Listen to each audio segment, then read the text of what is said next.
Bagaimana hubungan antara demokrasi dan pertumbuhan ekonomi? Berikan argumen yang mendukung dan menentang pendapat bahwa demokrasi meningkatkan pertumbuhan ekonomi.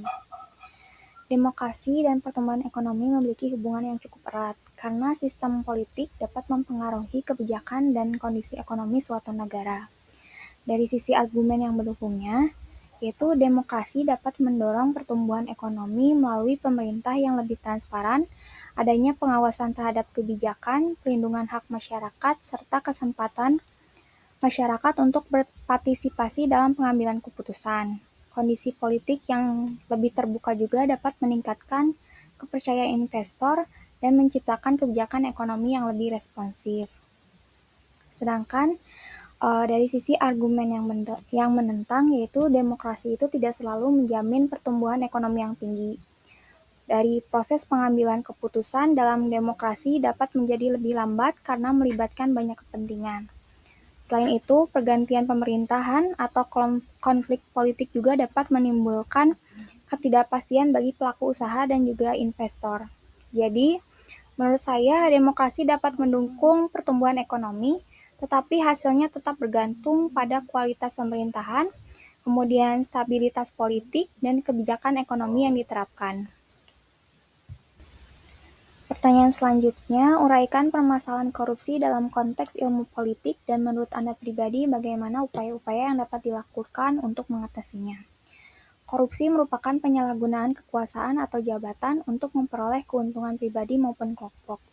Korupsi ini menjadi permasalahan yang serius karena dapat menghambat pembangunan, merusak kepercayaan masyarakat, mengurangi efektivitas pemerintahan, serta mengganggu demokrasi yang sehat. Korupsi maupun nepotisme dan ketidakadilan dapat menghambat investasi serta pertumbuhan ekonomi yang berkelanjutan. Menurut saya pribadi, pemberantasan korupsi harus dilakukan dengan penegakan hukum yang sangat tegas dan tidak pandang bulu.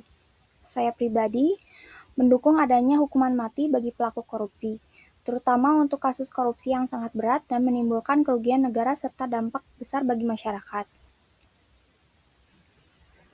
Menurut saya, hukuman yang tegas dapat memberikan efek jera dan menjadi peringatan bagi orang lain agar tidak menyalahgunakan jabatan untuk kepentingan pribadi. Selain hukuman yang tegas, pemerintah juga perlu meningkatkan transparansi, pengawasan, pendidikan anti korupsi, dan memanfaatkan teknologi untuk mengurangi peluang terjadinya korupsi. Jelaskan peran regulasi pemerintah dalam mengawasi aktivitas bisnis dan melindungi kepentingan konsumen. Regulasi pemerintah berperan sebagai aturan dan pengawasan terhadap aktivitas bisnis agar kegiatan usaha berjalan tertib, adil, dan tidak merugikan masyarakat. Pemerintah perlu memastikan bahwa perusahaan menjalankan kegiatan usahanya sesuai dengan ketentuan yang berlaku, termasuk dalam hal perizinan, persaingan usaha, keamanan produk, dan perlindungan lingkungan. Negara sendiri memiliki kewenangan untuk mengatur kepentingan masyarakat luas, serta memiliki kewajiban untuk melindungi dan menyejahterakan masyarakat. Bagi konsumen, regulasi memberikan perlindungan agar konsumen memperoleh produk yang aman, informasi yang benar, serta hak untuk mendapatkan pelayanan yang layak. Dengan adanya regulasi dan pengawasan, perusahaan tidak hanya berorientasi pada keuntungan, tetapi juga memiliki tanggung jawab terhadap konsumen serta masyarakat.